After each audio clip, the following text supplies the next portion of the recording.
Vale, chicos, pues nada, muy buenas tardes a todos. Vamos a ir empezando con la charla. Creo que todos conocéis a nuestro ponente. ¿No? ¿Alguno no te conocerá, tú crees, Luis? Vale, bueno, pues para los que no lo conozcáis o los que escuchéis el vídeo en diferido, tenemos con nosotros a Lluís Morueco, que es profesor aquí de EUDIT, da un montón de clases, yo ya pierdo la cuenta de las que das. Tú también, ya lo suponía. Y nada, la idea es hoy contaros un poquito de su experiencia, de un breve repaso de su trayectoria y aprovechando el Release Day, que este mes toca un poco el mundo mobile, vamos a hablar de Monument Valley y del diseño de puzzles. Utilizaremos Monument Valley como caso de uso, como ejemplo, para explicar y ponerle cara a ciertos términos, y luego Lluís os hablará un poco en concepto general de cómo hacer diseño de puzzles, ¿vale? Yo os dejo por aquí con él. Vale, hola, ¿qué tal? Bueno, a la gran mayoría ya os conozco, es como dar clase normal, pero bueno, hay otros que no os conozco de nada, así que, bueno, hola, ¿qué tal?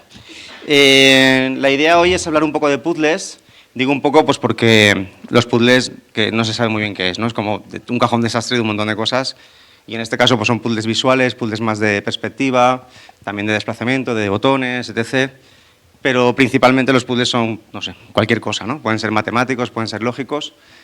Entonces, mi intención es un poco que salgamos con una idea de si queremos hacer algo de puzzles o queremos hacer un juego de puzzles, qué warnings, qué cositas o qué metodología deberíamos aplicar para no morir en el intento o al menos no pasarlo muy mal, ¿vale? En contraste con esto, yo justo ahora estoy trabajando en un juego que es de puzzles, que de hecho es a ciegas, es un juego solo con sonido, la idea es moverte completamente a ciegas. Entonces estoy viviendo muy de primera mano el meterte en algo un poco raro, ¿no? Así que intentaré un poco también alternar entre lo que vemos de Monument Valley con experiencias personales de lo que yo vivo en el juego este tan extraño, para que entendáis también pues, en la vida real cómo se encara, o cómo encaro yo al menos, desde mi experiencia, que no sé si es la más experta, pero es una experiencia como cualquier otra. Entonces os lo contaré un poquillo.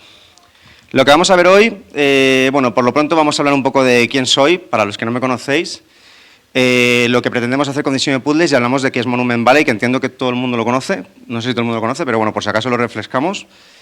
Y luego hablaremos de cómo Monument Valley hace el diseño de puzzles en general, cómo trabaja sus objetivos, qué mecánicas tiene principalmente, los tipos de puzzles que trabaja, cómo hace la progresión. Y luego iremos otra vez, pero desde el punto de vista de diseño, ¿vale? Si quiero empezar a diseñar esto, ¿cómo narices lo hago? ¿No? Esta es un poquito la hoja de ruta que vamos a hacer hoy.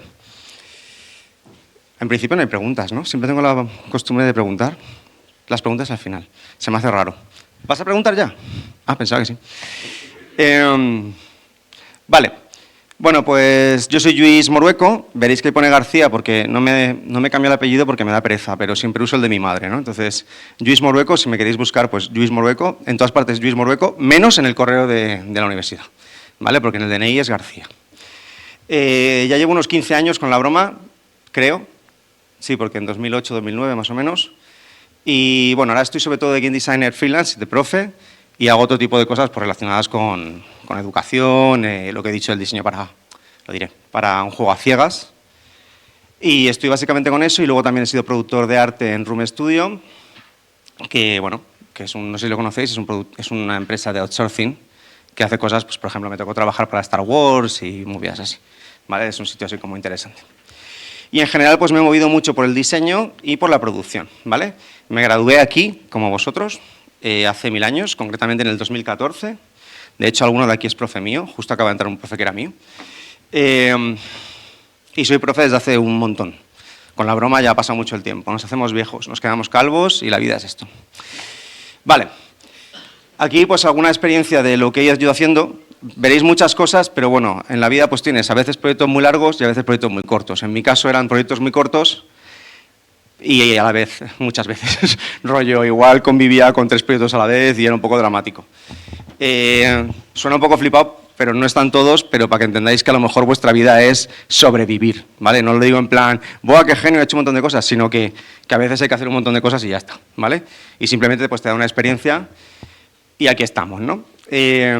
Pero bueno, dentro de esto pues hay juegos que son de puzzle, juegos más de aventura gráfica, juegos más relacionados con oleadas o con más dinámicas de móvil, así un poco arcade, hay un poquito de todo. Y ahora sí, vamos a ver un poquito lo que me gustaría que sacarais de hoy. Ya os he dicho, no es una clase... O sea, no creo que resolvamos el puzzle más mágico del mundo, pero sí que creo que podemos asentar unas bases de metodología de cómo encarar el hacer un juego de puzzles, ¿vale? Principalmente pivotaremos en un juego que es de puzzles, no un juego que tiene puzzles, pero intentaré siempre alternar un poco y deciros, ojo que en este caso yo personalmente lo trabajaría así. Obviamente siempre será mi opinión. Muchas de las cosas que diga no van a ir a misa, quiero decir, son experiencias mías, cada uno tiene la suya y creo que si hubiera una fórmula mágica para todo, no estaría aquí, sino que estaría ganando dinero a saco o estaría triunfando con algo, ¿no? Y creo que en general no es lo que pasa, o sea que diseño es algo que tenemos que investigar mucho y que tenemos que trabajar y espero que la metodología de hoy os ayude. Por tanto, cómo atacar los puzzles desde cero, analizar bien, que es una cosa que creo que muchas veces no hacemos, una progresión que esté más o menos bien, integrarlo con el juego como toca y luego intentaré contrastar con el caso real que os he contado del juego a ciegas. Me sale como preguntar si hay preguntas, pero no puedo, ¿no? Vale. Bueno, Monument Valley creo que todos sabemos más o menos cuál es un juego así que básicamente desafía un poco la percepción, es un puzzle como más o menos, ¿cómo decirlo?, el típico efecto óptico que parece que no puedes, pero puedes, y juega un poco con eso. En este caso, luego lo explicaré un poco más, a mí me suele gustar más partir de la experiencia que quiero, pero ellos partieron de una mecánica que les hacía gracia y luego definieron la experiencia, ¿vale?, que también está perfectamente. Ya llevan 3, de hecho creo que esta charla viene porque ha salido el 3 no hace tanto, creo que en noviembre. ¿Habéis jugado todos al Monument Valley? ¿Sí? Bueno, pues el 3 está ya ahí, de Netflix, o sea, Netflix lo produce, o sea, tenéis que tener Netflix. Y bueno, será en 2024, el primero de todos, en 2014. La verdad es que lo recuerdo, fue como muy sorprendente, ¿no? Muy llamativo, era muy, muy bonito y además como que te volaba un poquito la cabeza, ¿no? Te salías un poquito de la caja. Es importante recalcar que salieron para móvil, ¿vale? Hay una versión de Steam que tiene el 1 y el 2, me parece, pero principalmente la experiencia es para móvil y eso es muy importante porque va a cambiar el público y va a cambiar la usabilidad y la accesibilidad y todo, ¿vale? Luego lo comentaremos un poco más. Dicho esto, vamos a hablar un poco del diseño de puzzles de Monument Valley. Lo primero de todo, quería recalcar unas palabras que dicen los creadores cuando les preguntan cómo describirías tu juego. Y son estas: minimalista, bonito, ilusión, calmado, ¿vale? Un poquito esto, ¿no? ¿Por qué recalco esto? Porque al final creo que es importante que entendamos que los juegos son experiencias, sientes cosas. Es verdad que hay mecánicas muy específicas que son divertidas, pero te llevan a una diversión característica. Entonces, cuando ellos quisieron hacer el Monument Valley, sí, tenían idea de romper esos, ¿cómo decirlo?, esas perspectivas locas, esos efectos ópticos, querían romperlos, pero querían romperlos así, ¿vale? Si no hubieran hecho mecánicas, pues a lo mejor de cuántos giros puedes hacer o cuánto tiempo tienes, o hubieran puesto una vida, igual un hombre pájaro te hubiera dado una colleja y te hubieras podido caer, o te hubieran matado, o cosas así. Pero no querían eso, porque querían cosas como esta, querían cosas como esta, o más, pues esto, bonito, querían una experiencia muy cozy. Aprovecho para decir que me pareció una gran idea hacer este tipo de juego así en móvil. Uno de los primeros errores que cometí cuando yo empecé en esto es pensar que todo el mundo juega como juego yo. Y eso es fatídico, ¿no? Entonces, ¿qué es lo que hice? Que me tocó trabajar en Paper Zombie, hice el diseño de niveles y me pensé que la gente pues, era un poco hardcore. Y me cargué, creo que, no sé cuántos digo, suelo decir, 300.000. Bueno, unos 300.000 usuarios me los cargué yo porque había hecho un nivel difícil de cojones, ¿vale? No es algo que me enorgullezca, pero aprendí mucho de que en la plataforma en la que estés tienes que entender qué gente está jugando. Porque el juego lo haces tú, pero lo haces para los demás. Lo haces para que los demás disfruten, se lo pasen bien y tengan una experiencia acorde con lo que ellos esperan. Entonces, muchas veces, pues a lo mejor este juego no es vuestro... Igual no tiene la dificultad que esperáis vosotros, pero es lo que necesita la experiencia en una plataforma concreta y para un público concreto. ¿Vale? Por tanto, si tuviéramos que recalcar algo, me gustaría que os quedarais con que normalmente desde el diseño lo que queremos es hablar de experiencia y sensación. Queremos saber qué hace la gente y cómo lo vive. Si no pensamos en eso, lo que vamos a hacer va a ser improvisar, porque siempre va a ser poner mecánicas un poco al tuntún y no responden a nada. Pero si sabemos que queremos agobiar, tensionar, alegrar, emocionar, felicidad, haremos cosas que respondan a eso, ¿vale? Esto nos lleva un poco a las mecánicas que hay en Monument Valley, ¿no?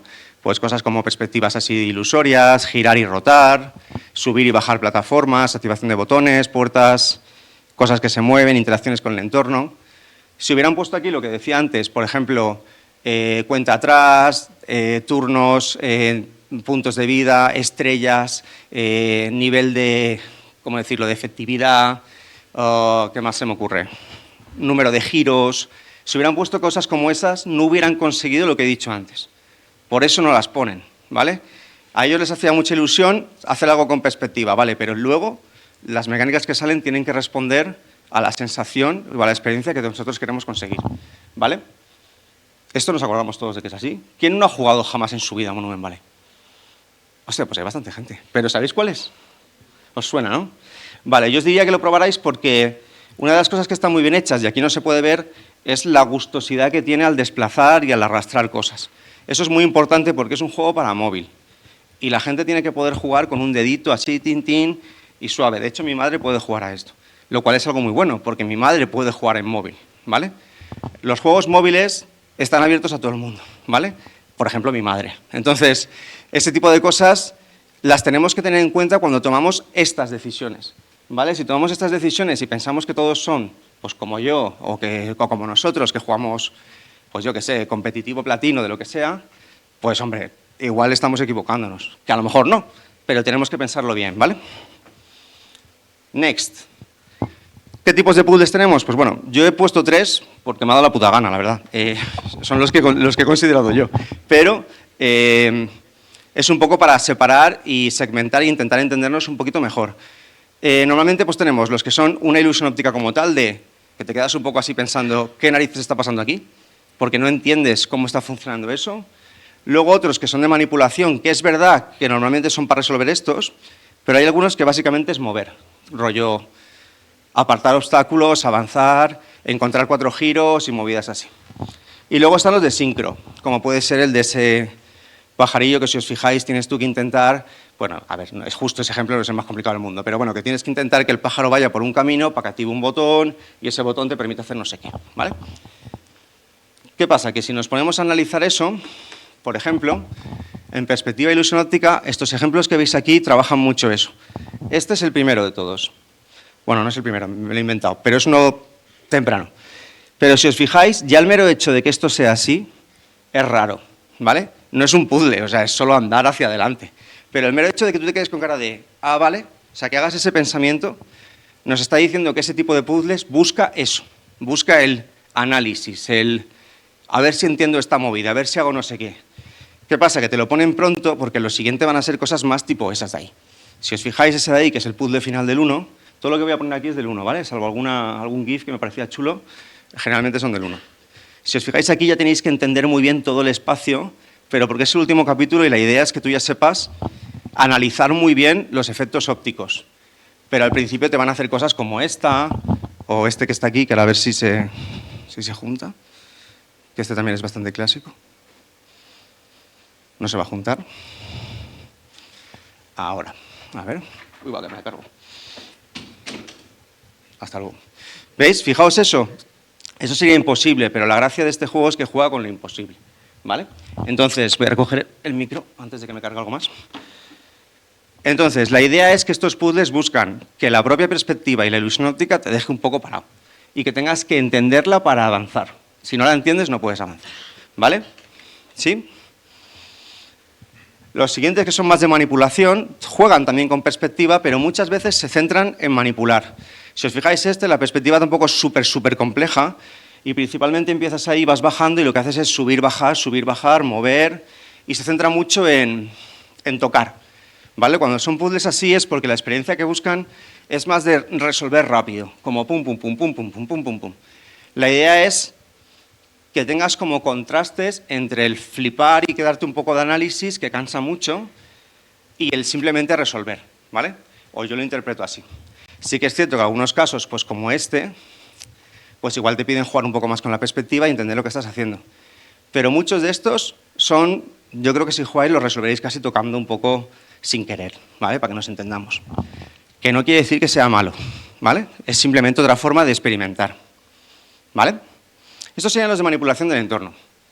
Que bueno, he puesto mucho a arrastrar, pero también hay botones, hay pájaros, hay cosas que te pueden afectar. Y luego están los de sincro y de movimiento, que ya directamente lo que buscan son cosas un poco más raras. Me voy a poner aquí. De hecho, este me llamó mucho la atención en el 1, porque si os fijáis, cuando Ida, que es la protagonista, pisa este botón y se abre esta puerta y quieres ir, como que este señor, este notas, se enfada muchísimo, ¿no? Cuando te pones a andar y hace que, ¿qué? Y de repente tienes que arrastrar de aquí para sacarle una pared y decirle, oye, ¿dónde cojones vas? ¿No? Eso creo que solo pasa ahí, en ese puzzle. Lo cual también es muy interesante porque, aunque sigue jugando con la sincro, hace que el puzzle sea muy especial. Es un puzzle como, ah, sí, el del pájaro ese que se pone tonto, fin, ¿no? Entonces, ese tipo de cosas son buenas. Pero si os fijáis, la forma de funcionar siempre son las mismas, solo que la composición de estos puzzles nos van a hacer sentir o trabajar o arreglarla de manera diferente. Y esa es un poco la clave. Si vosotros conseguís, por ejemplo, tipificar 3 tipos de puzzle en vuestro juego y podéis jugar con ellos para dar diferentes sensaciones, os va a funcionar mejor. Y es una cosa que yo creo que en el Monument Valley te hace muy bien. Porque cuando estás harto de ver cosas raras, te cambian a avanzar. Y cuando estás harto de avanzar, te dan un girito, ¿vale? Y eso sin contar, por supuesto, la estética, una narrativa así como onírica, abstracta, mística, que te hace como vivir una experiencia agradable. Yo no sé cuánto se tarda en pasar esto, yo creo que me lo pasé en 50 minutillos o algo así. ¿Cuánto se tarda normalmente? ¿Adri? ¿Qué opinas? 1 o 2 horas, ¿no? Bueno, es una experiencia alegre de domingo, está bien, y no hace daño a nadie. De hecho, no hace daño a nadie, en el sentido de que es un juego que, como he dicho antes, intenta ser muy cozy. Si no lo consigues, no pasa nada. Tienes todo el tiempo del mundo. No hay ninguna prisa. Los pájaros esos te hacen guau, pero no te pegan, no te maltratan, simplemente hacen guau, ¿vale? Entonces, es bastante agradable. ¿Qué más? A nivel de progresión, el Monument Valley te hace una cosa que es que tiene como unas 5 fases, que bueno, esto siempre es debatible, por supuesto, pero ellos intentan contarte un poco el juego sin un tutorial muy extenso. De hecho, hacen pequeños textos de rollo, pulsa aquí, haz no sé qué, es como si te susurrara alguien, ¿no? Pero no mucho más, lo vas aprendiendo un poco con el desarrollo. Me voy a parar aquí porque cuando vosotros estéis trabajando juegos de puzzles o juegos en general, luego lo contaré otra vez porque soy un pesado, pero un error que cometemos mucho es empezar siempre como si el juego empezara desde el principio. Cuando en realidad lo que debéis intentar es hacer quizás este puzzle que está por aquí. Ese puzzle que tiene un poco la gracia, combina 4 cosas y está bien. No es una locura, no es el puzzle final que tenemos a la derecha, pero sí es un puzzle divertido o complejo. Cuando eso os funciona, entonces ya podemos ir hacia el principio, ¿vale? Y empezamos a fasear un poco la experiencia. Miyamoto decía una cosa que es, deja el primer nivel para el final, ¿vale? Y es una cosa que a mí siempre siempre la recuerdo mucho porque tengo como muchos recuerdos malos de estar en un juego y que por insistencia de alguien estemos en el tutorial eternamente y como siempre cambias el juego luego, pues el tutorial también lo cambias, entonces es como que nunca avanzas, ¿no? Hay que entender que el juego per se, o sea, lo que define Monument Valley, igual está en el nivel 6 o en el nivel 7, ¿vale? No en el nivel 10, el nivel 10 también, pero eso ya es como chulería Monument Valley, ¿vale? Pero el nivel 6 y 7 es lo que nos suele interesar. ¿Qué han hecho ellos? Pues tienen una parte introductoria que son puzzles muy sencillos, capítulos muy cortos, que básicamente te van afianzando las mecánicas, empezando solo con, llamémosle puzzles visuales de, ostras, ¿qué pasa? Y poco más. Giras una cosita y poco más. Siguen con variaciones sencillas, luego la expanden combinándolas, luego te hacen un poco repensar lo que habías aprendido y por último te hacen un puzzle final que te condensa todo en general, ¿vale? Ellos además, como es un juego puramente de puzzles, la narrativa la vinculan al puzzle. Entonces el clímax para ellos tiene muchos sentidos. ¿Quiere decir que estas fases son siempre las que tenemos que tener en cuenta con los puzzles? No.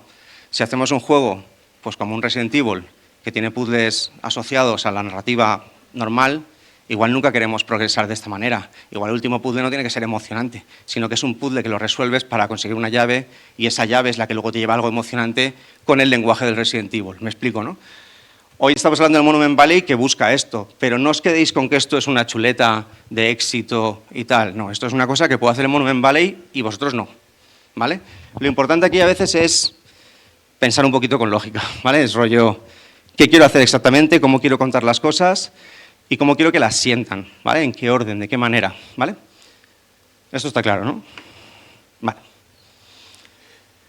Si pensamos en la parte introductoria, ese es el primer nivel, ahora sí es el primer nivel.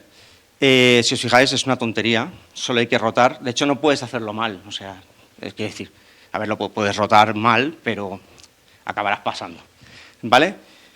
Solo eso, si tú no conoces Monument Valley, ya te da una pista de, ostras, estoy jugando con estas movidas. Ya que tú veas eso y de repente al girar veas la resolución esta a nivel perspectiva, te quedas, hostia, qué guapo. Pero es suficiente para empezar. Llama la atención, tiene un efecto como de, ostras, qué guapo, qué movida más interesante, y sigues adelante. Y solo te han enseñado cómo a girar ese engranaje sencillo, que es lo que luego vas a repetir constantemente, ¿vale?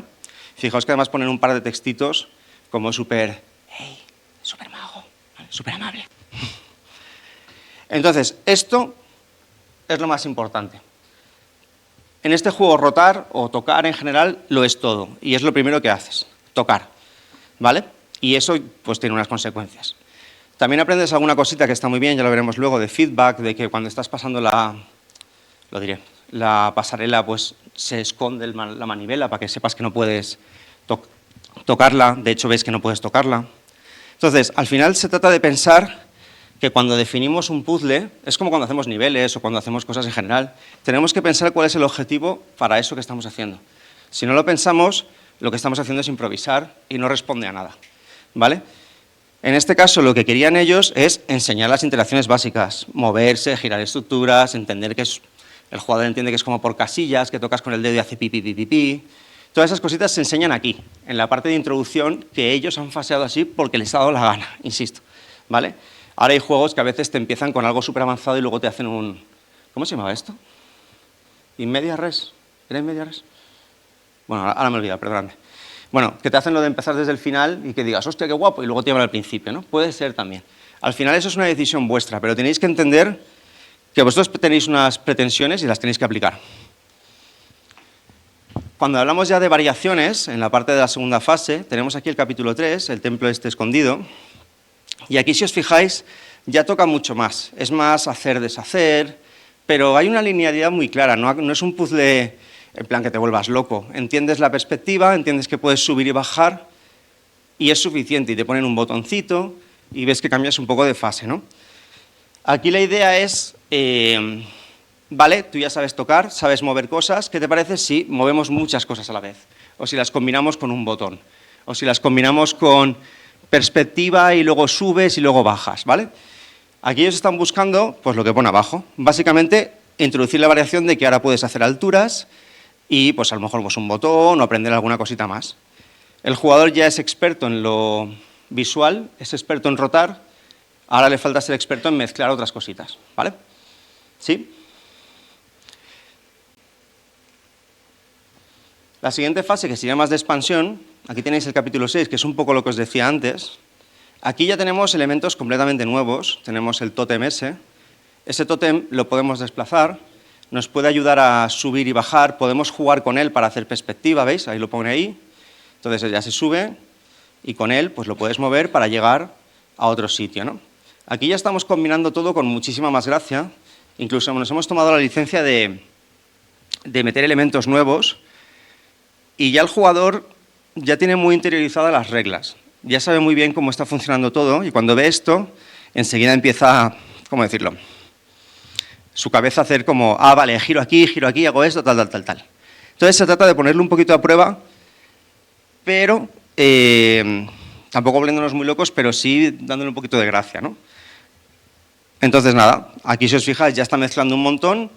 Y lo que intentas es eso, ver que tú entiendas el escenario y que ya no te tratan como un novato, sino que ya te tratan como que ya sabes, ¿vale?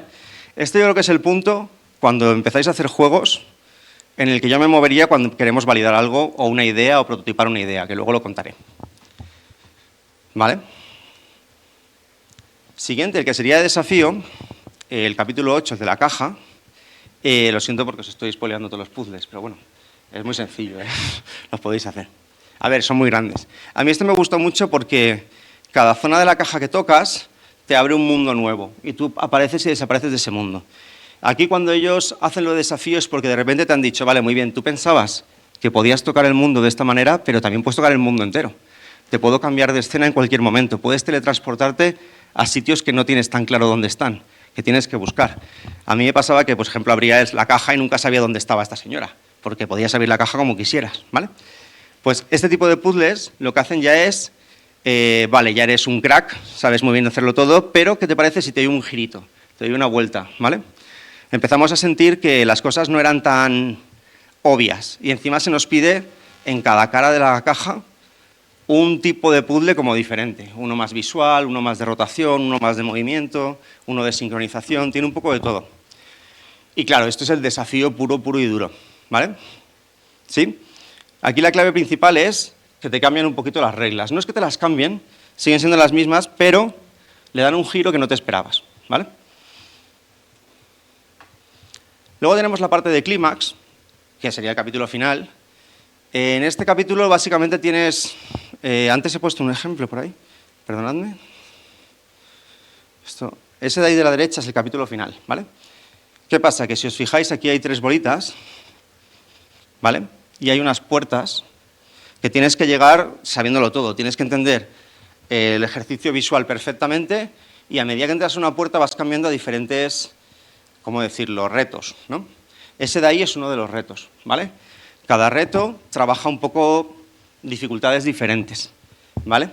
Claro, aquí la idea es que tú te sientas como que eres ya un capo, ¿sabes? O sea, aquí tienes que poner a prueba todos tus conocimientos, es el examen de final de curso, que espero que llevéis muy bien, por cierto. Pero es el examen final y aquí tienes que demostrar lo que vales. Entonces, se siente muy bien porque, en este caso, luego lo comentaremos también, pero como es un juego para móvil, la idea es que la gente, a ver, lo acabe resolviendo, se lo pase bien, pero se sientan inteligentes también, ¿vale? O sea, quiero decir, tampoco es una locura, pero sí que puedes mezclar un montón de cosas y que el jugador esté un ratito analizando un poco la escena y entendiendo qué narices está pasando ahí, ¿vale? Y además ellos, es un momento en el que narrativamente tienen un pico muy tocho. Por eso lo de clímax va mucho con esta fase para ellos, que insisto, no tiene por qué ir para vosotros, dependerá del juego que hagáis, ¿vale? Y de cómo se complementen los puzzles con vuestro juego. Por ejemplo, el juego que estoy haciendo yo ahora de a ciegas, los puzzles son una cosa que están ahí en el mundo y las puedes conseguir o no. Algunos son obligatorios y otros no. ¿Qué pasa? Que hay puzzles que son muy especiales porque narrativamente tienen un peso narrativo y otros que no, que son juguetes, son cosas para pasártelo bien, entretenerte, para recolectar, coleccionar un poco. Entonces, cada uno tiene una función específica dentro del mundo que estamos creando nosotros, ¿vale? No es ni mejor ni peor, tiene que responder a lo que yo pretendo de experiencia. Si no responde, toma por culo, ¿vale? Muy bien, hasta aquí nadie tiene ninguna duda, ¿no? Hemos entendido un poco... Voy muy rápido, tú. Voy demasiado rápido, de hecho. ¿Sabes?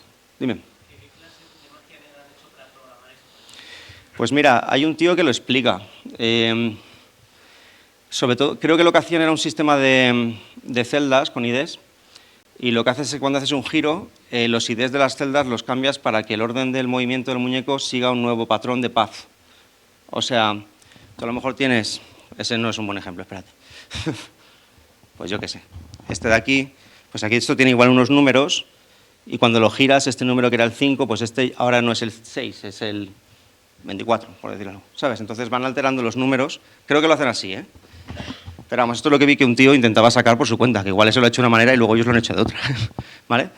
Pero sí que es verdad que es curioso. De hecho, si esto tuvierais que prototiparlo, habría 2 casos. Por un lado, la prototipación o la validación por parte de diseño, de si el puzzle tiene gracia o no tiene gracia, si es chulo, interesante o no.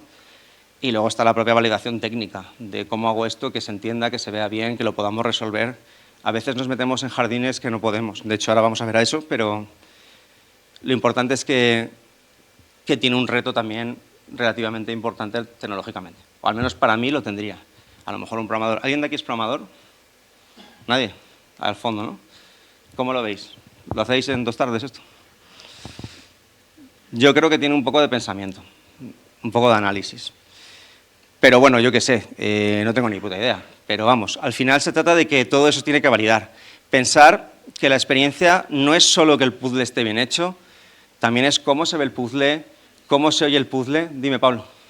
Tengo una pregunta y es, si ya es complicado diseñar un puzzle en 2D, Ujú. puzzle por celdas, por cualquier tipo de cosas de este tipo, ¿cómo puedes diseñar un puzzle en 3D que utilice perspectivas? Lo veremos. Realmente tú lo que tienes, o al menos lo que yo haría, es intentar no pensar en si es perspectiva o no. Lo que deberías hacer es trocear el puzzle en las herramientas mínimas y luego entender lo que realmente está pasando. Para ti, a nivel de diseño, lo que está pasando es que hay un camino que no lo encuentras y luego sí, caminos que se activan y desactivan. Entonces, si tú lo troceas, lo que tienes que pensar es que tiene que llegar a un botón, tiene que encender, tiene que darle un girito. Yo, si tuviera que hacer estos puzzles, seguramente partiría de ideas de dibujos e intentaría ver cómo lo rompo para responder al pathfinding que yo en mi cabeza tengo pensada para el puzzle. ¿Vale? Yo personalmente. No sé si sería así, pero yo lo haría así.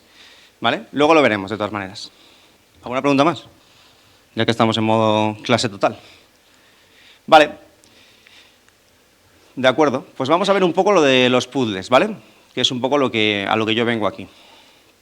Lo primero de todo, lo que os voy a contar ahora es una forma que yo tengo de trabajar. Yo no sé si es la correcta o la incorrecta, es la que a mí me funciona. Habrá empresas que lo harán de otra manera, habrá sitios donde seguramente trabajen esto en otro orden o pararán las cosas de otra manera, pero eso es lo de menos. Lo importante es que lo que hagáis tenga un sentido y un propósito y resuelva lo que tiene que resolver, ¿vale? Obviamente estamos en una industria que tiene muchas patas, que ahora lo comentaremos, pero al final se trata de buscar una solución a la problemática que tenemos, ¿vale? Yo lo primero que os diría es que cuando empezamos a trabajar tenemos que definir muy bien dónde estamos trabajando, ¿vale?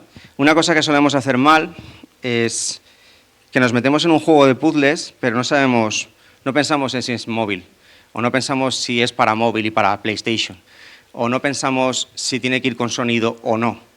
Una cosa que me está ocurriendo a mí ahora con el juego este a ciegas, hombre, es que es a ciegas.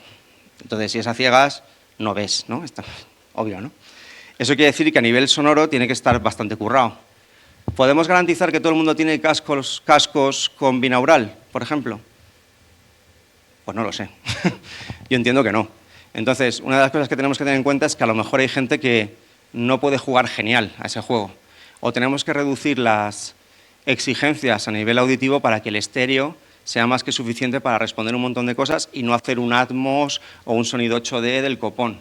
Son cosas que yo tengo que valorar y tengo que pensar, porque si me dicen, no, esto es para cines, la gente va a un cine, se sienta, escuchan todo por todas partes y juegan. Bueno, pues si yo sé eso, yo puedo usar eso. Pero si yo no lo sé, yo no puedo usarlo. Entonces, una cosa que solemos hacer mal es que hacemos el juego que nos apetece y realmente no estamos pensando si ese juego lo podemos hacer, o si responde realmente a donde estamos yendo, o si tenemos la habilidad de hacerlo, ¿vale? En el caso que tú preguntabas, Pablo, de los puzzles visuales, a ellos les apetecía mucho hacer puzzles visual, pero igual no se veían capaces de resolver eso. Pero como se vieron capaces y lo trabajaron, y seguramente validaron antes el romper un dibujo, entonces sí. Pero si tú te tiras a saco a resolver y no piensas siquiera si es algo que tú puedes hacer o si tiene sentido en móvil o si tiene sentido para un público objetivo muy casual, pues lo harás mal. Entonces no es un problema de... Muchas veces no es que hagáis mal vuestro trabajo, es que enfocáis mal vuestro trabajo, ¿vale? Entonces, yo lo primero que hago siempre es entender muy bien dónde estoy. ¿Mi juego es un juego de puzzles o es un juego que tiene puzzles como una capa secundaria? ¿Es 50-50 en plan, no, tiene puzzles importantes, pero no todos son importantes, hay algún que otro puzzle? Pues todo eso lo tenemos que entender, porque no voy a pensar a la hora de diseñar puzzles el mismo peso, la misma experiencia y la misma progresión de si es un juego de puzzles. El Monument Valley se ha centrado mucho en todo el rollo que os he contado de cómo vivir una progresión específica, de cómo explicar las cosas, porque su level design es el puzzle, su historia es el puzzle, su narrativa gira en torno a un mundo de geometría y de puzzles. Pues hombre, lo hace así. Si ellos no lo tuvieran claro aquí, ¿creéis que el juego hubiera estado bien? Seguramente hubiera sido un popurrí de un montón de ideas que se hubieran puesto de aquella manera y no hubieran estado cohesionadas en absoluto. Entonces, eso es lo primero que tendríais que centraros cuando os metemos aquí. ¿Cuánto de importantes vuestros puzzles? ¿Son importantes? ¿No son importantes? ¿Qué queremos conseguir con ellos? O sea, realmente este puzzle, pues por ejemplo, en un survival horror los puzzles suelen venir bien para contrastar, para descargar un poco el pico de histeria que tienes, pues cálmate un poquito y haz un crucigrama, ¿no? Es un clásico, ¿no? Entonces, puede ser eso o no. Puedes hacer puzzles en un survival horror pensando que sea todo lo contrario. No, es que encima tengo que resolver un puzzle, no se paraliza el tiempo y tengo una presión de más aún, porque tengo que resolver algo súper complejo y me están a punto de matar. Puedes usarlo como tú quieras, pero tienes que saber qué es lo que quieres, ¿vale? Lo que he dicho antes de plataformas, Monument Valley lo hace muy bien porque va para móvil y sabe lo que es móvil. Sabe que va a jugar mi madre y sabe que tiene que tocar la pantalla y que tiene que ser bonito, que a nivel sonoro tiene que ser muy cozy, cero presión, tranquilamente y amable, ¿vale? De hecho, a mí me pasa que a veces he dejado de fondo estos días cuando preparaba esto el sonido del juego y casi me duermo. No es como, el sonido propio es como muy relajante, ¿no? Muy chill. Entonces, eso es vital, ¿vale? Y luego también las limitaciones tecnológicas. Yo os decía que con mi juego a ciegas tengo el problema de que yo no sé si tienen cascos. Yo no sé si el estéreo va a funcionar genial. Yo no sé si juegan en su casa, que está llena de ruido. Por ejemplo, en mi casa tiene un montón de ruido porque está en el centro de Madrid. Entonces, ¿ese juego se puede jugar bien en la tele o no? Son cosas que a mí me preocupan un montón y que a día de hoy, cuando las valido con cascos, que es mi paisaje favorito. Pero el día que haya que validarlo sin cascos, a ver, ya lo hemos validado, pero es algo que tenemos que validar cuanto antes, porque es un espectro de gente que puede ocurrir, ¿vale? Encima nosotros queremos salir a, no sé, lo típico de a todo. Claro, no es lo mismo una Switch, no es lo mismo una Play, no es lo mismo PC, no tiene nada que ver, ¿vale? Entonces, hay cosas que nos están como complicando y que tenemos que tomar decisiones de diseño sabiendo que sacrificamos otras, ¿vale? Por ejemplo, el mando. El mando es una cosa que queremos, pero no tienes garantías de que lo tengan, entonces no tienes garantías de poner vibración siempre, ¿no? Que tendría mucho sentido en un juego a ciegas que hubiera una respuesta áptica, pero claro, pueden jugar con teclado y ratón, ¿sabes? Entonces, no tengo ni idea. Hay que ver un poco qué es lo que tenemos. El público, muy importante, yo me cargué a 300.000 usuarios porque pensaba que todos eran Lluís Morueco y no lo eran. Eran gente normal que estaba jugando al Paper Zombie, quería pasar un buen rato y cuando le maté 2 veces dijo, pues vaya mierda, y lo tiró. ¿Vale? Pues eso es una cosa que yo, gracias a las métricas, pude ver y cambié el diseño de niveles en caliente y pude retomar, más que recuperar, pude paliar el drama antes de que fuera un dramón, ¿vale? Pero son cosas que pueden pasar. Y luego las limitaciones de desarrollo. Vale, todo esto es muy bonito, Lluís, pero ¿cuánto tiempo tienes? ¿Tienes dinero, no tienes dinero? ¿Sabes hacerlo, no sabes hacerlo? ¿Cuáles son tus perfiles? El juego que estamos haciendo a ciegas empezó como una propuesta que hizo el programador con otro compañero que era game designer, porque iban a ir a una game jam y en el último momento el artista les plantó. Y dijeron, vale, no tenemos arte, no tenemos ni idea de dibujar. ¿Qué hacemos? Ah, pues igual hacemos un juego musical a ciegas y así no pintamos nada. ¿Qué dices? Hostia, pues sí, ¿no? De hecho, ganaron la game jam. Entonces, ¿qué pasa? Que al final esa experiencia muy sencilla de 10 minutitos de puzzles musicales, perderte por ahí, encontrar sonidos y resolver cosas, tuvo gracia y la empresa en donde estamos ahora haciendo esto la ha cogido porque lo vio, le gustó y quiere llevarlo a cabo como una idea más grande, ¿vale? Que a ver qué tal. Pero vamos, hay cositas que no se pueden hacer. Y si no sabéis dibujar píxel, no hagáis un juego píxel. Si no sabéis, si no tenéis ni idea de puzzles geométricos, pues igual tenéis que hacer un puzzle matemático, si se os da mejor. Que no quiere decir que no podáis probar, pero tenéis que entender que en diseño también te afecta eso. O sea, tú no puedes hacer 6.000 puzzles. No, es que el juego estaba pensado para 6.000 puzzles y así ya molaba. Vale, pero no ibas a hacer 6.000 puzzles. ¿Esta gente cuántos capítulos tiene? 10. Fin. Cortita y al pie. Entonces, esto, el marco de trabajo, creo que es una de las cosas que primero hacemos mal. ¿Vale? O sea, que no nos paramos lo suficiente a entender dónde están nuestras virtudes y qué implica cada cosa. Y aquí, bueno, ya pues los profesores que tenéis aquí, pues Juanpa, Tardón, Moisés, no sé si todos les tenéis, pero bueno, cuando les tengáis, os explicarán que todo está muy bien, pero cuánto cuesta esto y no lo vas a poder hacer, ¿no? Eso es. Entonces, si al final tienes que hacer el juego en 3 meses, si sois 10 personas y queréis cobrar dinero, pues tendréis que tener una idea de cuánto va a vender. Si va a vender solo 10.000 copias y eso no te devuelve nada, pues entonces igual te estás equivocando de tipo de juego que estás haciendo, ¿vale? Entonces, ojito con eso porque os va a definir bastante, aunque os parezca sorprendente, el tipo de puzzles que vais a hacer, ¿vale? Muy bien. Luego está la experiencia, y esto sí que me importa mucho, ¿vale? Que es lo que hemos dicho al principio. Los de Monument Valley, cuando describen su juego, gente random del estudio, no el diseñador, no el jefe que tuvo la idea o la chica que lo sabe todo perfectamente, no. Cualquier random del estudio, todos tienen muy claro lo que significa Monument Valley. ¿Por qué? Pues porque sabían muy bien lo que querían transmitir. Y cuando sabes muy bien lo que quieres transmitir, lo que dibujas, lo dibujas de una manera. El sonido que haces, lo haces de una manera. Los puzzles los haces de una manera. Todo se construye pensando en esa manera, en ese sentimiento, en esa experiencia. Si no lo pensamos, nuevamente todo lo que haremos será improvisar. Puede que acertemos, pero seguramente esté mal, ¿vale? Aquí hay dos puzzles que son muy contrastados. Esto de aquí no lo llamaría ni puzzle, es el capítulo 9. Es cuando directamente tienes un momento como de curiosidad, porque no sabes qué está pasando y solo avanzas, ¿vale? Aquí lo que hay es una parte de desconectar, de descansar. No sé si diría descansar, porque tienes como un poco el hype de porque hay agua, un poco el nervio, pero este por el contrario tienes que estar muy atento porque te exige una coordinación específica, tienes que hacer las cosas de una manera y es así, ¿vale? ¿Qué pasa? Que la experiencia que buscan en este es distinta a la que buscan en este, porque los momentos en los que están estos dos puzzles son muy diferentes, ¿vale? Forman parte de un todo que tiene una experiencia general, pero luego tiene experiencias específicas dentro de cada puzzle, ¿vale? Entonces, si estamos haciendo el mundo 9 y queremos que el jugador sienta la expectación de ver a dónde le está llevando la narrativa o descanse un poco la cabeza porque lleva haciendo puzzles muy complejos como el de la caja, buscaremos esa experiencia. Pero si estamos en el mundo 6, buscaremos otra experiencia. Entonces, una cosa que tenéis que hacer de lo primero es pensar eso. ¿Qué quiero que se sienta? Cuando lo resuelvo, ¿cómo me quedo? ¿Me quedo muy alegre o me quedo un poco raro? ¿Me tengo que sentir un genio o tengo que costarme? ¿Estos puzzles tienen algún tipo de integración específica en el juego? ¿Qué quieren responder dentro del juego? ¿Vale? Todo eso es importante. Y luego, ¿qué mecánicas y dinámicas responden a esa experiencia? Tendemos a poner todo. O venga, mecánicas, dash, ¿no? Todos ponemos dash, ¿no? Hoy está de moda el dash. Es gratis.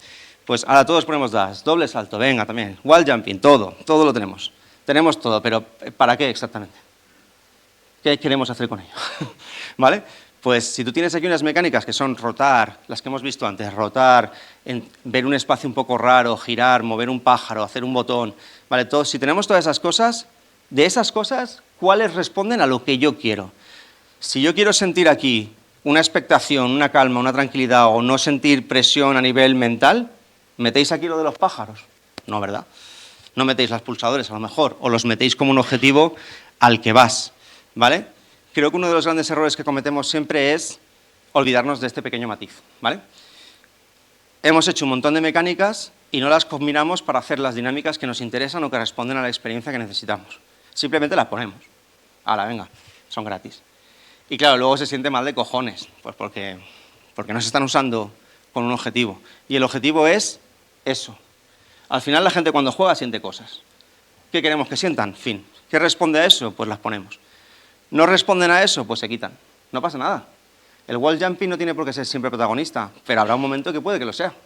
Y tendrá su momento estelar, ¿vale? Pues en los puzzles pasa igual. Si nos hemos pegado la matada hace unas mecánicas, no las pongamos todo el rato, pongámoslas cuando queremos que respondan a lo que tienen que responder. Eso está claro, ¿no? Todos suspendidos, ¿no?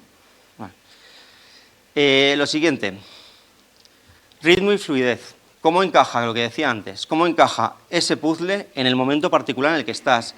¿Ese puzzle se siente abrupto, se siente incómodo o es un puzzle divertido?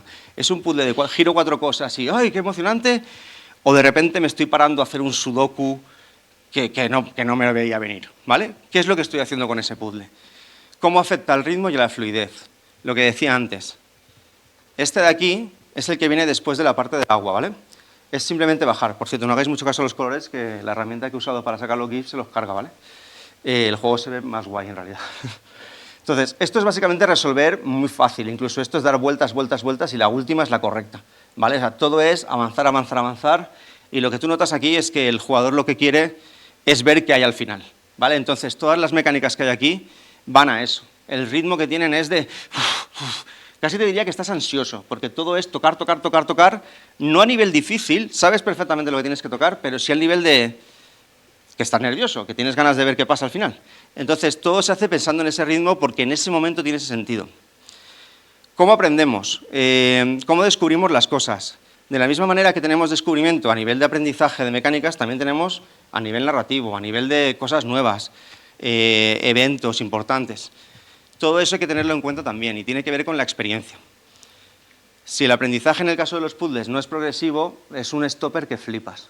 Incluso os diría que en juegos donde los puzzles son una capa secundaria, incluso ahí también tienes puzzles más fáciles y más difíciles, ¿vale? Nosotros en el juego este de A Ciegas tenemos, bueno, luego lo contaré mejor, pero tenemos puzzles de varios tipos. Pues hombre, yo no pongo el más complejo de todos el primero, pongo uno que es como la versión soft del complejo para que vaya haciendo un poco de... para que vaya aprendiendo. Y cuando le llegue eso, pues aprenderá. Hay que buscar el momento eureka. Muchas veces cuando hacemos puzzles, hacemos el puzzle. Rollo, pues coges una llave, abres esta puerta, taca, taca, taca, y entonces, venga, resuelto. Miras un libro, ese libro tiene un símbolo y lo pegas ahí. Vale, estupendo, está hecho el puzzle. Pero ¿dónde está el ¡buah! Ese ¡buah! Es lo que yo intentaría hacer primero. O sea, yo cogería antes el ¡buah! Aquí cuando conecta eso, ahí es donde es lo emocionante. Vale, pues ¿cómo hago el puzzle? Partiendo desde ese momento soy la hostia y que construyo el puzzle para que llegue ahí, ¿vale? Eso es una cosa que también hay que hacer y que tiene que ver con la experiencia, obviamente, y que a veces no pensamos, ¿vale?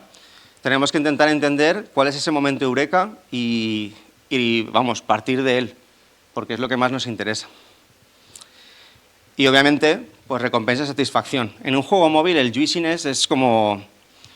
o sea, es obligatorio, ¿vale? Pero hoy en día es que os diría que el juiciness es obligatorio, ¿vale? O sea, son juegos, bueno, mientras, a no ser que estéis en Roblox, que a nadie le importa, pero en general el juiciness es muy importante, porque te va a afianzar las cosas que haces bien, las cosas que haces mal, incluso va a ayudar a que algo tan sencillo como rotar se sienta agradable. En este juego, si lo jugáis, los que no habéis jugado, hacer así es agradable. Hoy es musiquita, clink, clun, clun, clun, clun. Es como que se construye un paisaje sonoro mientras jugáis y está bastante chulo. Y luego también es lo que decíamos antes, hacerte sentir inteligente, hacerte sentir que has resuelto algo, que es una proeza para ti. Eso no quiere decir que sea difícil o fácil. Tiene que ser exactamente de la dificultad que necesita el jugador, ¿vale? Ni más ni menos. No me estoy pasando, ¿no? Vale. Seguimos. Volvemos a lo que decían antes los desarrolladores sin pensarlo. Si os fijáis, tenemos aquí un montón de palabras. Esto es para venderos la moto, de que lo hagáis de una maldita vez. Dime.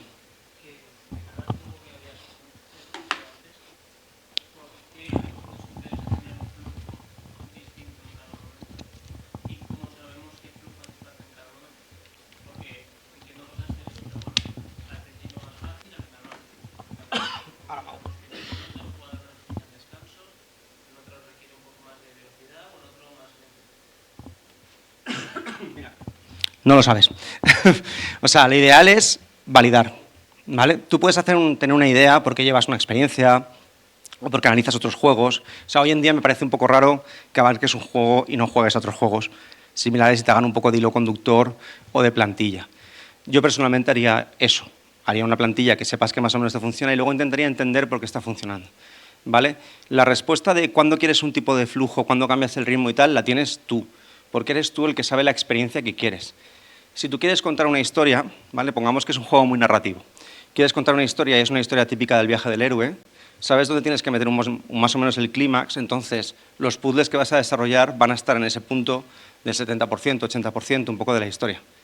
Por contra, si lo que quieres es una especie de historia más del día a día, ¿no? Como, no sé, de estar ahí, de ver un poco el mundo sin que tenga ningún pico especial, lo harás de otra manera, ¿vale? Eso al final lo decides tú, porque tú eres el que está diseñando tu experiencia.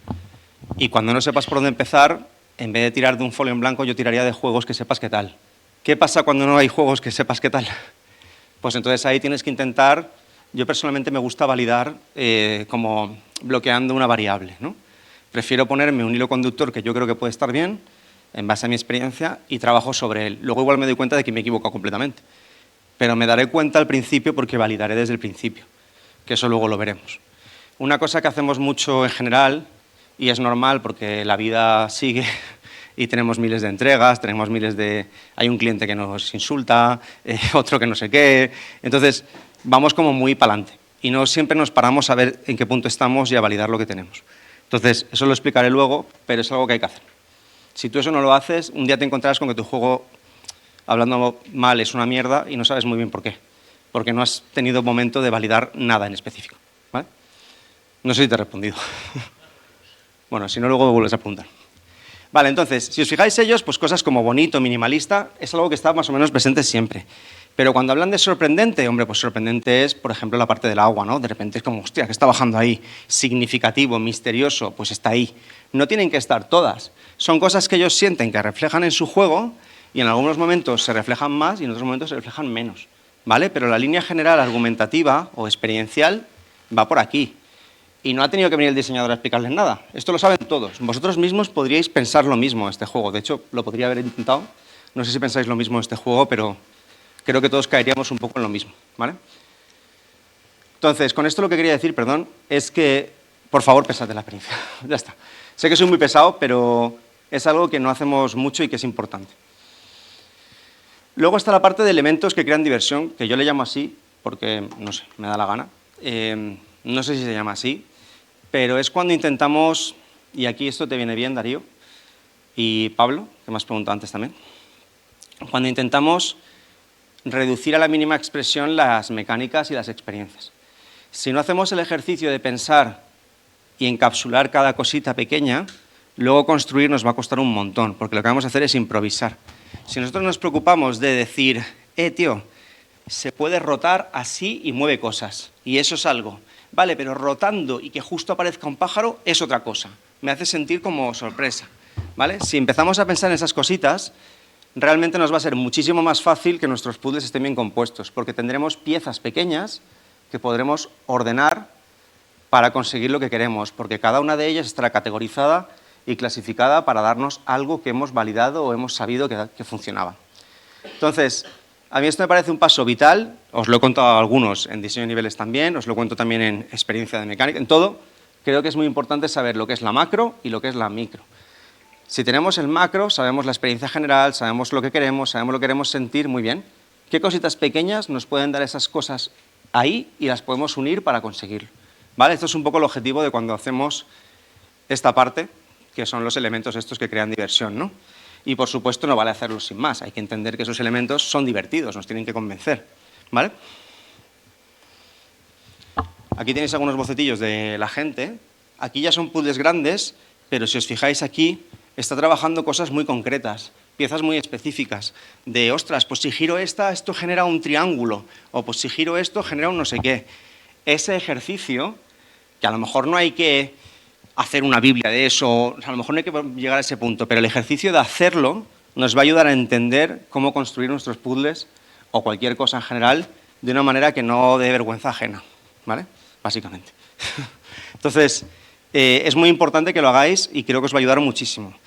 Yo es lo que suelo hacer, ¿vale? Entonces, en los puzzles de coloratura, lo primero que he hecho es encapsular las cosas que yo creo que a nivel sonoro me pueden ayudar.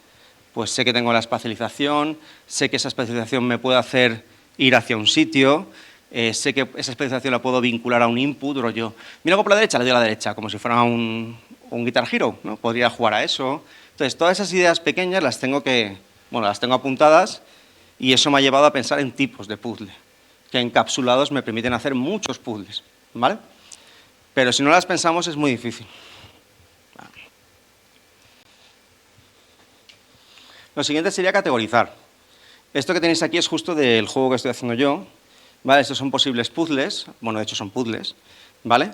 Y si os fijáis, el mero hecho de yo tener una tabla donde tengo mis puzzles y asignarles unas etiquetas, me ayuda a ver que, por ejemplo, en la cafetería no hay puzzles, solo hay uno, ¿vale? Y yo lo que quería era un mundo que tuviera más o menos puzzles equilibradamente en todos los lugares. Entonces, ¿qué estoy haciendo ahora? Puzzles en la cafetería, ¿vale? Pues porque es algo que yo creía que me hacía falta. El tipo, si os fijáis el tipo, pues igual que el Monument Valley tenía como 3 tipos, yo he definido varios tipos de puzzles musicales que, bueno, que me sugieren a mí. Los free es hacer un poco el tonto, ritmo pues es seguir un tempo, mientras que memoria es seguir una musicalidad pero no necesariamente tiene que ir con tempo, el de coincidir es justo todo perfecto, ¿vale? Entonces, en función del tipo, pues yo meto puzzles y me doy cuenta de que he abusado mucho del search, lo veis ahí, ¿no? De hecho, ahora mismo el juego me da un poco de asco, entre comillas, porque he abusado mucho del search, que era como el puzzle fácil, y ahora quiero como repoblarlo un poco porque me estoy dando cuenta de que la experiencia, validándolo con gente, no acaba de ser muy entretenida en ese aspecto, ¿vale? Entonces, son cositas que si no nos ponemos, si no hacemos este proceso y luego no nos tomamos la molestia de categorizar un poquito, yo creo que es muy difícil trabajar. Obviamente no tenéis por qué hacerlo, ¿vale? Pero son metodologías que creo que os pueden ayudar a que vuestros puzzles se puedan construir bien, y eso te responde a ti, Darío. Si tú no sabes cómo reflejar el flujo que tú quieres, ni cómo conseguirlo, es imposible, ¿sabes? Entonces, si no haces esto, no lo podrás saber nunca. Tienes que saberlo. Otra cosa es que no lo hagas en una tabla, otra cosa es que lo tengas en tu memoria o en tu imaginación, o sea tu propia intuición, pero eso está reflejado en algún sitio de tu cerebro, que eso significa algo, o que este puzzle da sensación de logro, este puzzle da sensación de tristeza, este puzzle te anima a ¿sabes? Yo qué sé. Todas esas cosas hay que ponerlas. Y de hecho, si os fijáis aquí en algunos ejemplos, la dificultad es un clásico, ¿no? Yo ahí no lo he puesto, pero podría decir, oye, puzzles difíciles, puzzles fáciles, puzzles tal, y colocarlos, fijaos que pone el día 1 y día 2, pues en el día 2 lo ideal sería que hubiera puzzles medios, difíciles a lo mejor, y en el día 1 no. Que parece una obviedad, pero como luego no pasa, pues que sepáis que se puede hacer así. Pues el tipo de la experiencia, pues es una experiencia, pues lo que hemos dicho antes con esta gente, ¿no? Si tienen una experiencia a lo mejor más, pues de misterio, de expectativa, de sorpresa, ¿vale? O si por el contrario es una experiencia más de habilidad.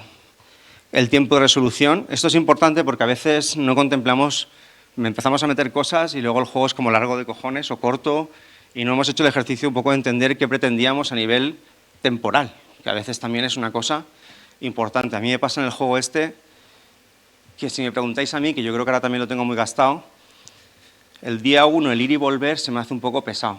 Y como hay puzzles que tienen un tiempo medio largo, creo que eso desgasta mucho al jugador, sinceramente.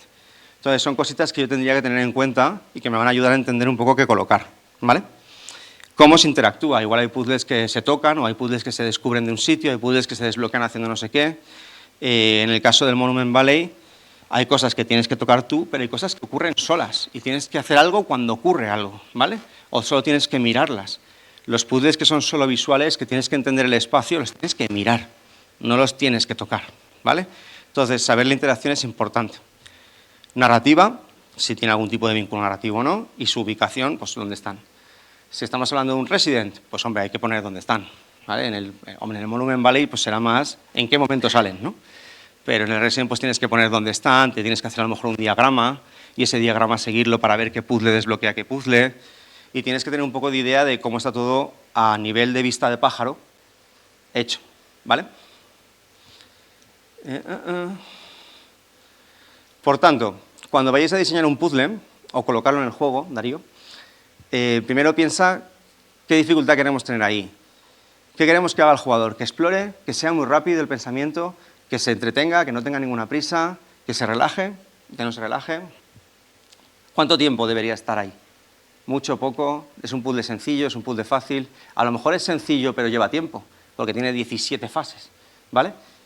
¿Queremos eso o no queremos eso? ¿Cuánto tiempo hay que invertir ahí? ¿Cómo interactúa? ¿Va a verlo porque está, si es un puzzle de estos de analizar el ambiente y viene estresado porque le persiguen 12 bichos, ¿va a analizar el ambiente? Pues a lo mejor no, ¿vale? Entonces, eso tenemos que saberlo. ¿Qué relevancia tiene la historia? ¿Dónde encaja en la progresión del juego? Bueno, todo esto son cosas que os tenéis que preguntar cuando tengáis que diseñar un puzzle o colocarlo en el propio juego, ¿vale? ¿Sí? Muy bien. Básicamente, que si no hacéis esto, todo saldrá mal. Bueno, no sé si todo saldrá mal, pero de hecho no creo que lo haga todo el mundo, pero yo creo que os puede ayudar a ser un poco más metódicos y hacer las cosas un poco más organizadas. Vale, por ejemplo, aquí, si tuviéramos todos estos puzzles, ¿cómo podríamos categorizarlos? Pues a lo mejor este de aquí es de mucho estrés mental, ¿no? Tiene un montón de movidas visuales, es complejo, es difícil, se coloca justo al final porque es el último, de hecho, mientras que hay otros que son más contemplativos. Este de aquí, que es el capítulo 9, va de bajar, un poco la sensación de ir hacia las profundidades, ese rollo narrativo de dónde voy, qué me va a pasar, igual me muero, no me muero, qué es esto. Entonces, Cuando categorizamos todos estos puzzles, si tienen su propia categorización bien hecha, es muy fácil luego construir y colocarlos, bueno, muy fácil. Es más fácil construir y colocarlos en el lugar correcto, ¿vale? O saber qué falla de cada uno. Y aún no hemos diseñado nada. O sea, y solo hemos puesto etiquetas, estamos, ¿no? ¿Sabes? Entonces, por eso os digo que este tipo de cosas van a venir bien. De hecho, yo, muchos de estos puzzles los escribí sin pensarlos, o sea, como que intenté tener un patrón de progresión y de relleno antes de ponerme con el puzzle porque entendía que me lo iba a pedir el juego. Porque si quería un tipo de progresión determinada con un peso narrativo X, con no sé qué, yo entendía que tenía que tener pues, ciertos puzzles, ahí no lo va a poner, ¿no? Pero importantes, otros de risa, otros secundarios, y me lo dice así, y algunos no están ni escritos. Pero yo sabía que tenía que hacer algo relacionado con eso. Y eso solo lo hice categorizándolo, ni siquiera me puse a trabajar en ello, pero ya es mucho, porque sabes un poco el alcance que vas a tener. ¿Vale? Por tanto, a nivel de progresión podemos definirlo en tres, os diría igual 3 puntos importantes. Normalmente la progresión va a ir de lo simple a lo complejo, no tiene por qué, pero puede ir de lo simple, lo suyo es que vaya de lo simple a lo complejo. Vais a hacer algo gradual a nivel de mecánicas y lo que más me llama la atención o que creo que debéis tener más en cuenta es esto, la variabilidad, ¿vale? Cuando hacemos algo que es muy similar se siente muy monótono y un juego como Monument Valley, que sobre el papel puede parecer que siempre es igual, no lo es, ¿vale? No lo es porque se siente muy distinto. Se siente muy distinto porque va buscando la alternancia de experiencias en base a los tipos de puzzle que os he dicho antes. ¿De acuerdo? Entonces, la progresión, quedaros con estos 3 puntos, que sería lo que yo creo que deberíais tener en cuenta a la hora de proceder con la progresión en puzzles, ¿vale? Si os fijáis, ellos lo hicieron, bueno, no sé si le llamaron así, esto me lo he inventado yo, ¿vale? O sea, estas 5 fases que tienen el Monument Valley funcionan de esa manera porque les encaja en su juego y sigue un poco estos principios, ¿vale? O sea, al principio te hace un poco la amabilidad de tal, poco a poco, aquí te sientes muy tal, te hace un girito, variabilidad completa, y el clímax que tiene un previo de variabilidad con la caída, ¿no? Entonces, estas cositas no son casualidad, son cosas, no diría teoría pura y dura, pero que si cogéis las slides y no sabéis cómo empezar, pues las aplicáis y a tomar por culo, ¿no? Quiere decir que es un poco eso, ¿vale? No quiere decir que vuestro juego vaya a ser genial, pero si lo trabajáis metódicamente yo creo que os saldrá mucho mejor. Por tanto, cositas importantes en el ritmo de la progresión. Hay que alternar entre desafío y relax, que esto es un clásico. El cuánto, que es lo que me has preguntado tú, Darío, dependerá un poco de cómo estés viendo la sensación. Habrá momentos del juego que tú pensabas que eran súper relaxing, pero no lo eran. Porque luego lo validas con usuarios y te das cuenta de que se estresan mucho, ¿vale? O de que lo pasan mal. Entonces, ahí tienes tú que valorar en función de un poco de la validación. Yo siempre soy muy de validar, no siempre se puede. O sea, yo os cuento esto como si fuera lo ideal, pero a veces no hay tiempo, ¿vale? O sea, y eso hay que buscar soluciones para validar, ¿vale? Evitar las frustraciones con los picos de dificultad y, por contra, también a veces hacer puzzles de respiro que sirvan como descanso. Ese, nuevamente, es un gran ejemplo de eso. Te han puesto un puzzle súper complejo que es el de la caja, capítulo 8, y el 9 es todo narrativo, de avanzar, expectativa y tal, todo el capítulo 9. No hay nada complejo en el 9. Entonces, eso es una forma de alterar el ritmo y jugando con la alternancia, evitando eso, que se frustre, que no tenga momentos pico de drama, o de estrés, o de cansancio porque le da descanso, etc.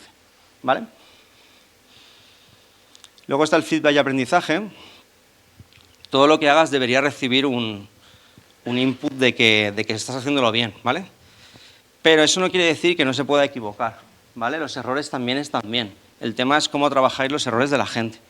Un puzzle te puedes equivocar, el cómo le respondes al error es lo que a lo mejor le puede frustrar. Si le dices, eres un payaso, no tienes ni idea, no, pues entonces igual no, o sí. Pero, por ejemplo, en este juego tú te puedes equivocar muchísimo, pero no tiene ningún impacto. Ves que no está funcionando, pero el mero hecho de hacerlo es agradable y no pasa nada. Te tienes que equivocar para entender que no está funcionando bien, ¿vale? Entonces, eso forma parte del feedback y forma parte del aprendizaje general, ¿vale? Entonces, esto es una cosa que muchas veces olvidamos y cuando hacemos juegos no pensamos en cómo estamos respondiendo a la gente las cosas o cómo estamos afianzando ciertos conocimientos y es importante que os acordéis de ello, ¿vale? De cómo a nivel, pues en este caso de progresión, pero en general, ¿cómo podemos darle un feedback de, oye, lo estás haciendo bien, enhorabuena? Esto que estás haciendo no es lo correcto, estás jugando al juego como no se debe. Eso también hay que hacerlo, ¿vale? Y luego una cosa que yo os recomendaría mucho, que tiene que ver con la categorización que dije antes, es la modularización de puzzles, ¿vale? Yo cuando hago lo de tipos de puzzles en el juego este de coloratura, lo hago porque sé que tengo el tiempo que tengo. Y es un juego que se tiene que hacer en 4 meses y se tiene que hacer en 4 meses. Entonces, como sé que se tiene que hacer en 4 meses, yo no puedo hacer 100 puzzles, pero sí puedo hacer 5 puzzles que a nivel de parámetros, a nivel de variabilidad, a nivel de ciertos aspectos, puedan sentirse como 60 puzzles, ¿vale? Eso es una cosa que ya hicimos en Drop Fighters, que con una fórmula que puse podía yo hacer, hicimos hasta 90 y pico habilidades, ¿vale? Pero en realidad a mí no me suponía tanto esfuerzo, era una fórmula que era como muy flexible.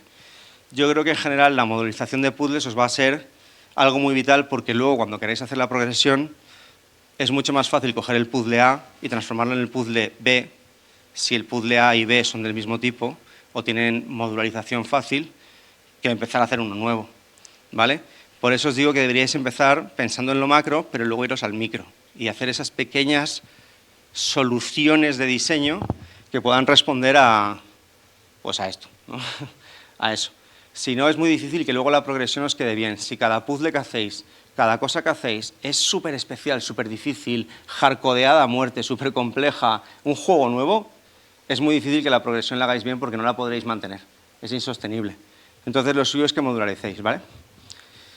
Y se puede hacer, ¿eh? O sea, se pueden hacer cosas que se sientan muy distintas siendo muy parecidas, ¿vale? Se puede hacer. No voy a ver de eso la clase hoy, pero si alguien tiene curiosidad, pues otro día pues se habla. ¿Vale? Y luego una cosa que también se hace poco, que en parte lo entiendo porque no sabemos cómo hacerlo y muchas veces no tenemos tampoco pues, el tiempo, la capacidad y tal, es iterar y validar. Una cosa que no puede pasar es que tengáis un juego que no probéis, que es vuestro juego y no lo habéis probado la última semana, a lo mejor. Que eso pasa mucho. Que igual estáis haciendo el juego, desarrollando cosas y un buen día por fin le dais a play y decís, ¿y este es mi juego? No sabía que era así. Y no vale darle a play y ver que funciona una tarea, sino jugar, ¿vale? Sakurai, por ejemplo, todos los días jugaba 2 horas al Smash Bros.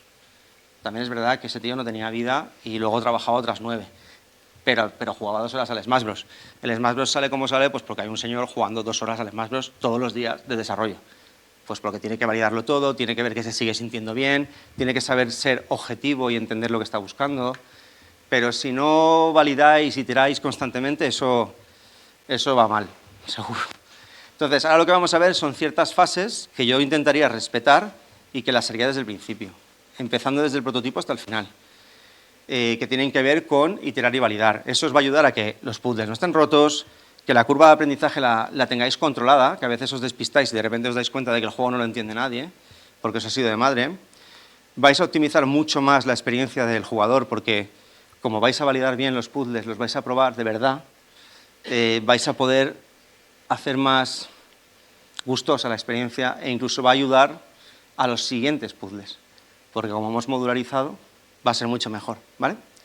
Y también vais a descubrir soluciones inesperadas, que muchas veces vienen de otros jugadores, pero también de vosotros mismos que no os esperabais cómo resolver algo, ¿vale? Entonces, para iterar y validar, yo una cosa que recomiendo siempre es el prototiparlo. Prototipar no quiere decir ir a Unity y hacer un juego. Prototipar puede ser hacerlo en papel, ¿vale? De hecho, hay muchos juegos que son susceptibles de validarlos en papel. Recuerdo un año aquí, unos alumnos hicieron un juego de casillas, o sea, como de estrategia por turnos. ¿Te acuerdas tú de ese, Moisés? ¿Tú, Juanpa, te acuerdas de las casillas? Tú tampoco, ¿no? Bueno, pues hicieron una especie de juego de tablero por turnos y en vez de hacer el juego de tablero por turnos, cogieron los hexágonos del Catán, le dieron la vuelta, hicieron 4 fichas y hicieron como el juego de mesa de eso, porque no hace falta programar todo eso, ¿vale? Cuando vieron que ese juego tenía cierta gracia en papel, pues entonces lo programaron, ¿sabes? Porque si no, ¿para qué vas a perder el tiempo haciendo un esfuerzo enorme en algo que no tiene sentido si lo puedes validar en papel? Hay muchos juegos que se pueden validar en papel y hay muchos puzzles que se pueden validar en papel. La gente está cuando aquí, voy a ir para atrás, cuando hace esto, seguramente muchos puzzles ya los validan aquí en papel, ya sienten que se ven bien, es un dibujo. El dibujo responde más o menos a lo que tú pretendes y a la dinámica. Luego puedes hacer que se vea más chulo, que tenga más VFX, que el sonido mole mazo, pero ellos en papel pueden resolver casi todos los puzzles, no tienen que ir llorando al programador, por favor, prográmame esto ya, porque si no, no puedo validar nada. No necesariamente es eso, ¿vale? Pero sí que es importante que prototipéis. Es la primera parte de la iteración y la validación. Si no tenemos un prototipo y no usamos herramientas que nos permitan validar cosas, es muy difícil hacer saber si lo que estáis haciendo tiene sentido. Porque además vuestro juego al final no os va a gustar. Os lo sabéis de memoria, lo habéis probado 1000 veces, ya no sabéis si es divertido o no, porque lo sabéis. Yo ya no sé si espacialmente soy un genio a ciegas o es que como he montado todo el juego me lo sé de memoria. Es que no tengo ni idea. Entonces tengo que hacer que venga gente para saberlo, ¿vale? El prototipado en ese sentido nos va a ayudar muchísimo. No lo he dicho, pero bueno, una versión funcional del puzzle. No todo el juego. Quizás el rotar, quizás el girar, la problemática concreta, ¿vale? Que nos dé un poco el rollo, ¿no? Igual hacéis ese dibujo, se lo pones a alguien y dicen ¡guau, qué guapo! Oye, pues muy bien, ¿no? Pero hacía falta irse a Unity y programar todo eso, ¿no? ¿Verdad? Bastaba con dibujarlo o hacer un render o hacer una cosa así, ¿vale? Pruebas internas es también muy importante, es lo que he dicho antes. Hay mucha gente que, de hecho, me incluyo, que pasan días y semanas y de repente te das cuenta de que no estás jugando a tu juego. Que ya no es ni pruebas internas, es darle a play y estar una horita con tu juego, ¿eh? En plan, hace mucho que no nos vemos, ¿cómo estás? ¿Nos tomamos algo? Y eso no puede pasar, ¿vale? Si no lo jugáis muchas veces, no vais a ser capaces de entender cómo está funcionando eso, ¿vale? Y a ver, tenéis que valorar cosas como si es justo, bueno, sobre todo si respeta las categorías que hemos visto antes, ¿vale? Si responde a la experiencia, si la solución está clara. Hay una cosa que no he dicho, pero muchas veces un puzzle te suele dar la problemática de salida, ¿vale? Cuando tú empiezas el puzzle dices, vale, el problema es que tengo que llegar a esa puerta. Y yo sé que tengo que llegar a esa puerta. El cómo lo voy a ir descubriendo, ¿no? Eso es muy de Monument Valley. Pues ese tipo de cosas tienen que estar claras. Si el jugador no sabe ni por dónde empezar, no va a resolver nada, porque no sabe ni por dónde tiene que empezar, ¿vale? Entonces, cuando haces ese puzzle de ahí, que es raro de cojones, lo haces primero porque solo vas hacia adelante y entiendes que tienes que ir hacia adelante, pero también porque en un momento dado, que no es ahora, sabes que hay una puerta, sabes que hay un botón, no me acuerdo ahora, pero lo sabes y lo vas buscando, pero lo buscas, sabes que esa es la problemática, ¿vale? Entonces, si no hacemos este tipo de pruebas y nos hacemos estas preguntas y validamos las cosas que se suponía que tenían que pasar, pues es difícil que las cosas salgan como esperamos, ¿vale? Y otra cosa muy importante es hacerlo también, pero con jugadores. Yo cuando estoy haciendo este juego de a ciegas, claro, yo no sé qué me voy a encontrar. Y cuando me fui, por ejemplo, al Guerrilla, me di cuenta de que mucha gente no funcionaba bien y hay cosas que funcionaban mejor de lo que yo pensaba. Rollo, aquí la gente se va a perder y a lo mejor se apañaban. Y otras que yo pensaba que estaban clarísimas, no se enteraban nadie, ¿vale? Entonces, es muy importante que tengáis un momento para testearlo con personas y además que no os metáis, que lo rompan, que hagan lo que tengan que hacer, que lo prueben, que veáis dónde se quedan trabados, dónde se quedan pensando. Lo ideal sería intervenir lo menos posible porque en el momento que intervienes ya estás alterando la muestra, ¿vale? Entonces, lo suyo es, si podéis conseguir que la gente juegue, pero tú grabas lo que hace y no lo sabe, o podéis sacar métricas que se puedan fácilmente cuantificar y ser cualitativas también, o si podéis hacer ese tipo de cosas, os van a ayudar a que el jugador se sienta lo más jugador posible, ¿vale? Eso sería lo ideal, pero tenéis que hacerlo. Si no lo hacéis, estáis haciendo cosas que no sabéis si funcionan. Y no lo sabéis porque, a ver, igual si lleváis toda la vida haciendo puzzles y es un sota, caballo y rey para vosotros, pues sí, pero no es el caso, ¿no? No creo que no, vaya. Entonces, lo ideal es que hagáis testeo con otros jugadores.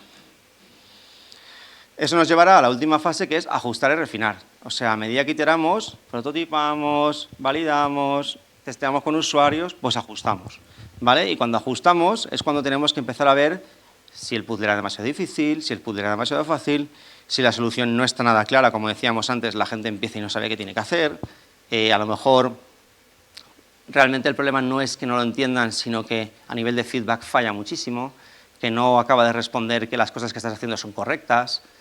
Todas esas cosas hay que ajustarlas y hay que ajustarlas cuanto antes. Si no, lo que haremos es generar un montón de deuda técnica, en este caso deuda de diseño, te diría, en el que de repente llegas 3 meses después y tu juego hace aguas por todas partes y no sabes qué es lo que hace aguas. Y eso, claro, es un drama, porque tienes que empezar a encapsular un montón de cosas y no sabes qué está bien y qué está mal. Y todo el mundo, además, ser diseñador es como ser seleccionador de España. Todo el mundo sabe un montón. Entonces, todo el mundo va a dar su opinión, todo el mundo va a pensar qué es lo correcto, pero en realidad nadie lo sabe. Entonces, cuanto antes lo hagáis, mejor para precisamente no tener esa deuda de diseño que luego se os echa encima y no sabéis ni qué está pasando. ¿Vale? Por tanto, cositas que os digo pronto y con frecuencia, lo que acabo de decir, ¿vale? Si podéis, es mejor observar en vez de explicar. Si el jugador no entiende algo, es que algo has hecho mal tú, ¿sabes? No, aquí el cliente es soberano, ¿vale? Si al jugador le parece una mierda, pues le parece una mierda, ¿sabes? A lo mejor, ojo, a lo mejor no es el tipo de jugador al que tú vas. Si tú estás buscando el nicho de, no sé, de juegos de puzzle, matemáticos, de no sé qué, igual hay 50.000 personas y ese no es esa persona. Bueno, pues igual no te importa tanto su opinión, pero si es uno de esa gente que le encantan los juegos de matemáticas, los juegos de lógica y tal, y no le está gustando tu juego, algo tendrás que mirar, ¿vale? Y ya está, y no pasa nada. Forma parte de nuestro trabajo y en diseño, si hay algo seguro, es que te vas a equivocar. O sea, es una certeza clara, o al menos yo lo veo así. Feedback diverso, eso no quiere decir que lo tengas que aplicar, pero cuando te viene alguien diciéndote cosas, escúchalas y ya está, ¿sabes? No pasa nada, son gratis, están bien y luego a lo mejor no las aplicas, pero te van a ayudar a darle un poco de perspectiva a tus pensamientos. Obviamente hay que mantener los registros de cambios, a veces no sabes ni por qué has cambiado algo, eso cuando empieza a pasar luego es insostenible.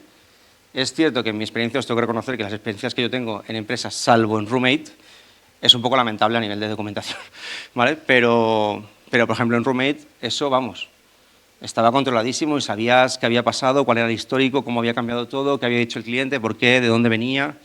Entonces son cosas que ayudan mucho a entender qué está pasando, ¿vale? Y lo último, que esto es muy de diseño, no os enamoréis tampoco de una idea. Si no funciona, pues no funciona, no pasa nada, ¿sabes? Pero precisamente por eso validamos cuanto antes, para no perder el tiempo en algo que estaba abocado al fracaso, ¿vale? Sencillamente, pues nada, se hace otra cosa y ya está. Si no es un tema de... No es ni malo, de hecho es bueno. Cuanto antes os enteréis de que lo que estáis haciendo no funciona, mejor. Si no os vais a quemar, vais a perder el tiempo y os vais a pelear por algo que no vale la pena. O al menos yo lo entiendo así. Y esto es un poco todo. ¿Dudas? ¿Dudas, ruegos? ¿No? Bueno, pues ha sido cortita. Como estáis todos muy sopas, mejor para vosotros en realidad. Y nada, pues sois libres, ¿no? Entiendo. ¿No está por aquí Luis?